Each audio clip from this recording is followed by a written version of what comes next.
আসসালামু আলাইকুম ওরহমতুল্লাহ। কেমন আছেন সবাই? আলহামদুলিল্লাহ, আমি আল্লাহ তাআলার অশেষ মেহেরবানিতে ভালো আছি। আশা করি আপনারাও ভালো আছেন। মাছে ভাতে বাঙালি, আমরা বাঙালি। আমাদের ভাত ছাড়া মাছ ছাড়া চলেই না। সারাদিন যদি আমরা না খেয়ে থাকি, তারপরও একবেলা হলেও আমাদের ভাত খেতেই হয়। আমরা ঘরে বসে যে চাল পাই, সে চালটা যে আমাদের হাতে কত প্রক্রিয়াজাতকরণের পরে আসে, সেটা নিজ চোখে না দেখলে বুঝতে পারতাম না। ঘরে বসে আমরা যে চালটা পাই, সে চালটা ফলন করতে কৃষকের যে কতখানি কষ্ট হয়, সেটা কৃষকেই জানে। কৃষকের কষ্ট অন্য কেউ উপলব্ধি করতে পারবে না।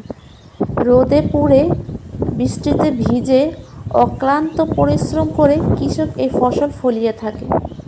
আমরা তো ঘরে বসে তৈরি পেয়ে যাই, কিন্তু একটা কৃষক এই ধান ফলন করতে যে কতটা কষ্ট ভোগ করে, তা নিজ চোখে না দেখলে বুঝতে পারতাম না। ঝিরিঝিরি বৃষ্টি হচ্ছে, ঘড়ির কাঁটায় 4টা বাজে। এখনও তাদের খাবার হয়নি, কারণ বৃষ্টিতে ফসলগুলো নষ্ট হয়ে যাবে। সেজন্য যে ফসলগুলো পেকে গেছে, ওইগুলো তারা কেটে এক জায়গায় জড়ো করছে। নয়তোবা যদি বেশি বৃষ্টি হয়, তাহলে ওই ধানগুলো নষ্ট হয়ে যাবে। সেজন্য তাদের এত তাড়াহুড়া। তারা ধানগুলো কেটে কাঁধে বহন করে নিয়ে এক জায়গায় জড়ো করছে, এবং ধানগুলো যাতে বৃষ্টির পানিতে নষ্ট হয়ে না যায়, সেজন্য তারা ঢেকে দিয়েছে। তারা কয়েক ধাপে ধান কাটে। যে ধানগুলো আগে পেকে যায়, ওই ধানগুলো আগে কেটে ফেলে।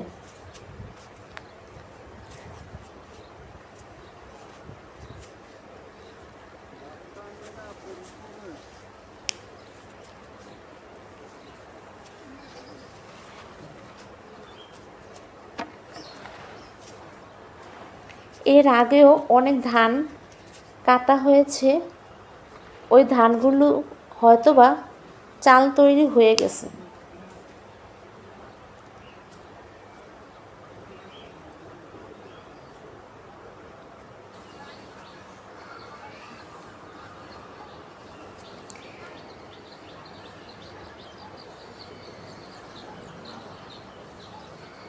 যে ধানগুলো লওয়া হয়ে গেছে, ওই ধানের খেরগুলো ওনারা সংগ্রহ করতেছে গবাদি পশুকে খাওয়ানোর জন্য।